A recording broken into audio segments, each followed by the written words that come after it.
Ministria e Shëndetësisë ja ka lënë në dorë të gjitha automjetet e institucionit një kompanie që për ta marrë tenderin e ka detyruar një person të japë nënshkrim i domosdoshëm për kompletim të aplikimet.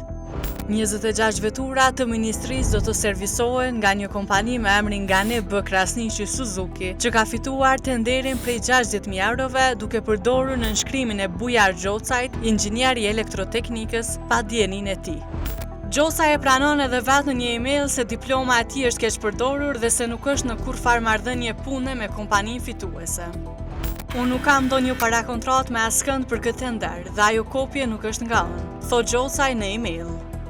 Kur kishin kuptuar këtë dallaver, kompanitë konkurrente ishin ankuar në ministri. Këtu tash Gjocaj ndryshon llafet. Ministria ati kërkon përgjigje se ai është falsifikuar diploma dhe sa është paraqitur rrejshëm si punëtor i kompanisë fituese. Gjocaj përgjigjet. Deklaroj se kam nënshkruar parakontratë me kompaninë Gane B. Krasniqi Suzuki. Konfirmoj se me këtë kompani kemi bashkëpunim kontraktual.